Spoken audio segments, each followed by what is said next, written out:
जय श्री कृष्णा, जय श्री राधे। भागवत कथा सुनने वाले सभी भक्तों का आज की कथा में हार्दिक स्वागत है। भगवान विष्णु और माँ लक्ष्मी की कृपा सदैव ही आप सभी पर और आपके समस्त परिवारजनों पर बनी रहे। तो आइए सुनते हैं आज की कथा।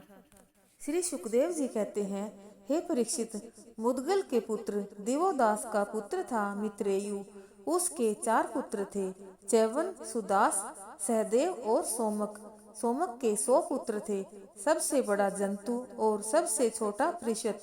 पृषत के पुत्र द्रुपद, इनके द्रौपदी नाम की कन्या और धृष्टद्युम्न आदि पुत्र हुए। धृष्टद्युम्न का पुत्र था धृष्टकेतु। हस्तिपुत्र अजमेर का दूसरा पुत्र था ऋक्ष, उसका संवरण कुरु। कुरु के 4 पुत्र परीक्षित, सुधन्वा, जन्हु और निषादाश्व। सुधन्वा का सुहोत्र, उसका च्यवन, उसका कृति, उसका परिचर, वसु। उसके बृहदर्थ आदि कई पुत्र थे। बृहदर्थ का कुशाग्र, ऋषभ, सत्यवहित, पुष्पवान, जहू। बृहदर्थ की दूसरी के गर्भ से एक शरीर के 2 टुकड़े हुए, उन्हें माता ने बाहर फेंकवा दिया। तब जरा नाम की राक्षसी ने इन टुकड़ों को जोड़ दिया। उसी जोड़े हुए बालक का नाम हुआ जरासंध। इसका सहदेव, उसका सोमापी, उसका श्रुतस्रवा। कुरु के ज्येष्ठ पुत्र परीक्षित के कोई संतान नहीं हुई। कुरु के तीसरे पुत्र जन्हु के से सुरथ, विदुरथ, सार्वभौम, जयसेन, राधिक, अयुत, क्रोधिन, देवातिथि, ऋष्य, दिलीप, प्रतीप के 3 पुत्र देवापी, शांतनु और बाल्हिक। देवापी अपना पैतृक राज्य छोड़कर वन में चले गए। ये इस समय भी योग साधना कर रहे हैं और योगियों के प्रसिद्ध स्थान कलाप ग्राम में रहते हैं। जब कलयुग में चंद्रवंश का नाश हो जाएगा, तब सतयुग के प्रारंभ में वे फिर उसकी स्थापना करेंगे। देवापी के वन चले जाने के कारण शांतनु राजा हुए। जन्म से इनका नाम महामिष था। इस जन्म में भी वे अपने हाथ से जिसे छूते थे वह बूढ़े से जवान हो जाता था। शांतनु के छोटे भाई बाल्हिक का पुत्र सोमदत्त था। इसके 3 पुत्र भूरी, भूरिश्रवा और शल। अब आता है महाराजा शांतनु का वंश। शांतनु के गंगा जी के गर्भ से नैष्ठिक ब्रह्मचारी देवव्रत भीष्म का जन्म हुआ। वे संसार के वीरों में अग्रगण्य थे। शांतनु के दासराज की कन्या सत्यवती, यह कन्या वास्तव में उपरिचर वसु के वीर्य से मछली के गर्भ से उत्पन्न थी, किंतु दासों यानी केवटों के द्वारा पालित होने के कारण केवटों की कन्या कहलाई। जिसके गर्भ से 2 पुत्र चित्रांगद और विचित्र वीर्य हुए। चित्रांगद को इसी नाम के गंधर्व ने मार डाला। इसी सत्यवती के गर्भ से मेरे पिता भगवान के अंशावतार स्वयं भगवान श्री कृष्ण द्वैपायन व्यास जी हुए, जो पराशर के द्वारा उत्पन्न थे। शांतनु के दूसरे पुत्र विचित्र वीर्य ने काशीराज की कन्या अम्बा, अंबिका और अम्बालिका से विवाह किया। इनको भीष्म जी स्वयंवर में बलपूर्वक ले आए थे। विचित्र वीर्य की राज्यक्षमा रोग के कारण मृत्यु हो गई।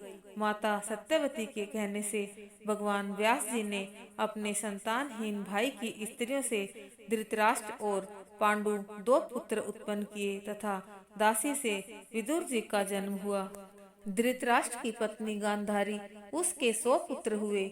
उसमें सबसे बड़े का नाम था दुर्योधन, कन्या का नाम था दुशैला। पांडु की पत्नियों का नाम था कुंती और माद्री।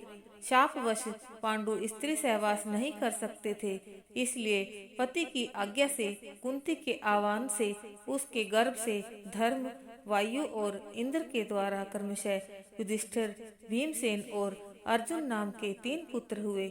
माद्री के गर्भ से भी अश्विनी कुमारों के द्वारा नकुल और सहदेव नामक 2 पुत्रों का जन्म हुआ। इन 5 पांडवों के द्वारा द्रौपदी के गर्भ से युधिष्ठिर से प्रतिबिंद, भीमसेन से श्रुतिसेन, अर्जुन से श्रुति कीर्ति, नकुल से शतानिक और सहदेव से श्रुतिकर्मा। इसके अलावा युधिष्ठिर के पौरवी से देवक हुआ भीमसेन के हिडिंबा से घटोत्कच और काली से सर्वगत नामक पुत्र हुए। अर्जुन के नागकन्या उलूपी से इरावान, मणिपुर नरेश की कन्या से बब्रुवाहन, यह बब्रुवाहन नाना का ही पुत्र माना गया। सुभद्रा से अभिमन्यु का जन्म हुआ। नकुल के करेणुमति से नरमित्र हुआ। सहदेव के पर्वत कुमारी विजया से सुहोत्र का जन्म हुआ। हे परीक्षित, अभिमन्यु के उत्तरा के गर्भ से तुम्हारा जन्म हुआ। परीक्षित, उस समय कुरुवंश का नाश हो चुका था। अश्वत्थामा के ब्रह्मास्त्र से तुम भी चल दिए थे, परंतु भगवान श्री कृष्ण ने अपने प्रभाव से तुम्हें बचा लिया। हे परीक्षित, तुम्हारे पुत्र तो तुम्हारे सामने ही बैठे हैं। इनके नाम हैं जन्मेजय, श्रुतसेन, भीमसेन और उग्रसेन। ये सब पराक्रमी हैं। जब तक्षक के काटने से तुम्हारी मृत्यु हो जाएगी, तब जन्मेजय क्रोधित होगा और सर्प यज्ञ की आग में सर्पों का हवन करेगा, और यह कावशेतुर को पुरोहित बनाकर अश्वमेघ यज्ञ करेगा तथा सब ओर से पृथ्वी पर विजय प्राप्त करके यज्ञों के द्वारा भगवान की आराधना करेगा। जन्मेजय का पुत्र होगा शतानीक। यह याज्ञवल्क्य जी से तीनों वेद और कर्म कांड की विद्या प्राप्त करके तथा कृपाचार्य जी से शस्त्र विद्या एवं शौनक जी से आत्मज्ञान प्राप्त करके परमात्मा को प्राप्त होगा। शतानीक का पुत्र होगा सहस्त्रानीक, उसका अश्वमेधज, उसका असीम कृष्ण और उसका पुत्र नेमिचक्र। श्री सुखदेव जी कहते हैं, हे परीक्षित, महाराज यदु का वंश परम पवित्र और मनुष्यों के समस्त पापों को नष्ट करने वाला है। जो मनुष्य इसका श्रवण करेगा वह सभी पापों से मुक्त हो जाएगा। इस वंश में स्वयं भगवान परब्रह्म श्री कृष्ण ने मनुष्य के रूप में अवतार लिया था। यदु के 4 पुत्र थे, सहस्त्राजित, क्रोष्टा, नल और रिपु। सहस्त्रजित से सत्यजित का जन्म हुआ। उसके 3 पुत्र थे, महाहय, वेणुहय और हय। उसका धर्म, उसका नेत्र, उसका कुंती, उसका सोहजी, उसका महिष्मान, उसका भद्रसेन और भद्रसेन के 2 पुत्र दुर्मद और धनद। धनद के 4 पुत्र कृतवीर्य, कृताग्नि, कृतवर्मा और कृतोजा। परीक्षित, कृतवीर्य का पुत्र था सहस्त्राबाहु अर्जुन। इसने भगवान के अंशावतार दत्तात्रेय जी से योग विद्या और अणिमा, लग्धिमा आदि सिद्धियां प्राप्त करके 85,000 वर्षों तक 6 इंद्रियों से अक्षय विष भोगता रहा। इसका नाम लेने मात्र से लोगों का गया हुआ धन वापस आ जाता था। अंत में जब ये उदंड हो गया, तब परशुराम जी की क्रोधाग्नि में जलकर भस्म हो गया। उनके बचे हुए पुत्रों के नाम थे जयध्वज, शूरसेन, वृषभ, मधु और ऊर्जित। इन्हीं मधु, वृष्णि और यदु के कारण यह वंश माधव, वार्ष्णेय और यादव के नाम से प्रसिद्ध हुआ। यदुनंदन क्रोष्टु के पुत्र का नाम था व्रजिनवान, उसका स्वाही, उसका ऋषेकु, उसका चित्ररथ और चित्ररथ का राशि बिंदु। वह योग ऐश्वर्य से संपन्न और अत्यंत ही पराक्रमी चक्रवर्ती सम्राट था तथा 14 रत्नों का स्वामी था। 14 रत्नों के नाम हाथी, घोड़ा, स्त्री, बाण, खजाना, माला, वस्त्र, वृक्ष, शक्ति, पाश, मणि, छत्र, विमान कला। उसके 10,000 रानियां थी तथा एक एक के लाख लाख संतानें थी। इस प्रकार 100 करोड़ 1 अरब संतान उत्पन्न हुई। हे परीक्षित, अनकदुम्दुभी श्री वसुदेव जी की पौरवी रोहिणी, भद्रा, मदिरा, रोचना, इला और देवकी आदि पत्नियां थी। रोहिणी के गर्भ से बलराम, गद, सारण, दुर्मद, विपुल, ध्रुव और कृत आदि पुत्र उत्पन्न हुए। पौरवी से भूत, सुभद्र, भद्रवाह, भद्र आदि 12 पुत्र हुए। मदिरा के गर्भ से नंद, उपनंद, कृतक, शूर आदि पुत्र थे तथा देवकी के गर्भ से 8 पुत्र उत्पन्न हुए। कीर्तिमान, सुषेण, भद्रसेन, ऋजु, समर्दन, भद्र और शेषावतार बलराम। हे परीक्षित, तुम्हारी परम सौभाग्यवती दादी सुभद्रा भी देवकी जी की पुत्री थी। हे परीक्षित, जब जब संसार में धर्म का ह्रास और पापों की वृद्धि होती है, तब तब सर्वशक्तिमान भगवान श्री हरि अवतार ग्रहण करते हैं। लीला पुरुषोत्तम भगवान श्री कृष्ण मथुरा में वसुदेव जी के घर उत्पन्न हुए और वहां से अपना प्रयोजन सिद्ध करके नंद बाबा के गोकुल में गोपी, ग्वाल, बाल और गौ को सुखी करके मथुरा लौट आए। हे परीक्षित, ब्रज में, मथुरा में और द्वारका में रहकर अपने परम धाम को चले गए। दशम स्कंद में 9 अध्याय हैं और साधारण गणना के आधार से 3546 श्लोक हैं। इस स्कंद में भगवान की प्रिय लीलाओं के वर्णन द्वारा मन का निरोध है। परमात्मा के अतिरिक्त जो कुछ स्थावर जंगमात्मक जगत दिख रहा है, उसकी अंतिम गति प्रलय है। अवतार से लेकर भगवान उसकी विपरीत गति का निरोध तो करते ही रहते हैं, परंतु जब तमोगुण अधिक बढ़ जाता है, तब भगवान नवीन रूप से सात्विक सृष्टि करने के लिए प्रलय कर दिया करते हैं। परमात्मा जब अपनी शक्तियों के साथ सो जाता है, तब सारे जगत का निरोध अर्थात प्रलय हो जाता है। अवतार के अनेक भेद बताए गए हैं। अंशावतार, गुणावतार, व्यूहावतार, अर्चावतार, आवेशावतार, सफूर्ति अवतार आदि अवतार भगवान और उनके नित्य पार्षद दोनों के ही होते हैं। सर्वव्यापक निराकार एक रस परमात्मा के लिए कोई ऐसा स्थान है ही नहीं जहाँ में पहले से विद्यमान न हो। इसके लिए अवतार का अर्थ है अव्यक्त रूप से विराजमान परमात्मा का व्यक्त हो जाना। जगत में जो कुछ है और जो कुछ जगत है, वह परमात्मा का ही रूप है। इसलिए परमात्मा व्यक्त होने पर भी अव्यक्त है और प्रकट होने पर भी गुप्त है। यह जगत परमात्मा की शक्ति विशेष का ही प्रकाश मात्र है। शास्त्रों के अनुसार परमात्मा में 16 कलाएं हैं। उसमें से एक कला का प्रकाश उद्भिज योनि में है, वे अन्नमय कोश प्रधान है। 2 कलाओं का प्रकाश स्वेदज योनि में है, वे प्राणमय कोश प्रधान है। 3 कलाओं का प्रकाश अंडज योनि में है, वे मनोमय कोश प्रधान है। 4 कलाओं का प्रकाश जरायुज पशुओं में है, वे विज्ञानमय कोश प्रधान है। 5 कलाओं का प्रकाश जरायुज मनुष्यों में है, वे आनंदमय कोश प्रधान है। 6 से 8 कलाओं का प्रकाश उन महात्माओं में होता है जो कोश संबंधी संवेदनाओं से ऊपर उठे हुए हैं। मानव शरीर में 8 कलाओं से अधिक शक्ति धारण करने की क्षमता नहीं है। इससे अधिक शक्ति की जहाँ स्फूर्ति होती है, वहाँ शरीर भी दिव्य उपादानों से ही बनता है और उसका नाम अवतार होता है। 9 से 15 कला तक का प्रकाश अंश अवतार के नाम से अभिहित होता है और 16 कलाओं के अवतार को पूर्ण अवतार कहते हैं। भगवान श्री कृष्ण का अवतार पूर्ण अवतार है। भगवान श्री राम का अवतार सत्व की प्रधानता से है और श्री राम मूर्तिमान है। रामो विग्रहमान धर्म है।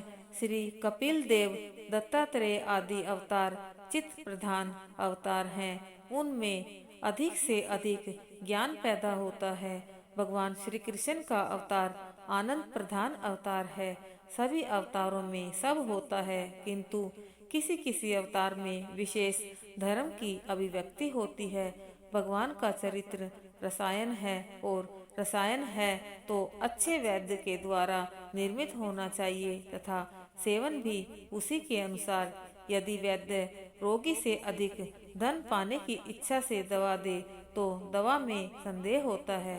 अतः भव रोग की दवा तृष्णा रहित महापुरुषों के द्वारा सेवन करने को ही कहा गया है।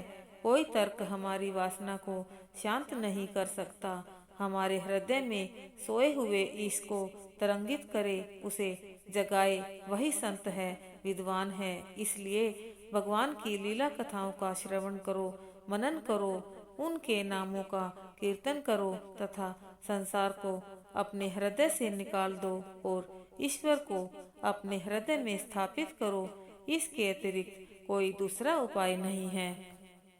अधरम मधुरम वदनम मधुरम नैनम मधुरम हसितम मधुरम हृदयम मधुरम गमनम मधुरम मधुराधिपतेरखिलं मधुरम वचनं मधुरं चरितं मधुरं वसनं मधुरं वलितं मधुरं चलितं मधुरं भ्रमितं मधुरं मधुराधिपतेरखिलं मधुरम् वेणुर्मधुरो रेणुर्मधुरे पाणिर्मधुरे पादौ मधुरौ नृत्यं मधुरं सङ्ख्यं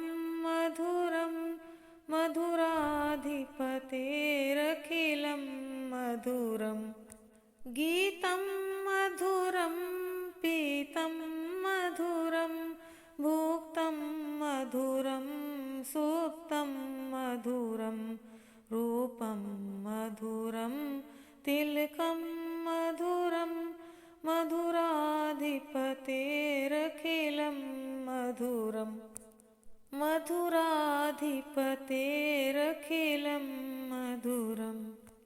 आज की कथा संपूर्ण होती है। बोलिए विष्णु भगवान की जय। बोलिए श्रीमद् भागवत महापुराण की जय। बोलिए सुखदेव जी महाराज की जय। आइए अब करते हैं भागवत जी की आरती। श्री भागवत भगवान की है आरती, पापियों को पाप से है तारती। श्री भागवत भगवान की है आरती, पापियों को पाप से है तारती। ये अमर ग्रंथ, ये मुक्ति पंथ, ये पंचम वेद निराला, नव ज्योति जलाने वाला। हरि नाम यही, हरि धाम यही, यही जग मंगल की आरती। पापियों को पाप से है तारती। श्री भागवत भगवान की है आरती, पापियों को पाप से है तारती। ये शांति गीत पावन पुनीत, पापों को मिटाने वाला, हरि दर्श दिखाने वाला। यह सुख करनी, यह दुख हरनी, श्री मधुसूदन की आरती। पापियों को पाप से है तारती। श्री भागवत भगवान की है आरती, पापियों को पाप से है तारती। ये मधुर बोल जग फंद खोल, सन्मार्ग दिखाने वाला, बिगड़ी को बनाने वाला। श्री राम यही, घनश्याम यही, यही प्रभु की महिमा की आरती। पापियों को पाप से है तारती। श्री भागवत भगवान है आरती, पापियों को पाप से है तारती। श्री भागवत भगवान की है आरती, पापियों को पाप से है तारती। पापियों को पाप से है तारती, पापियों को पाप से है तारती। जय जय श्री राधे, जय जय श्री राधे, जय जय श्री राधे श्याम।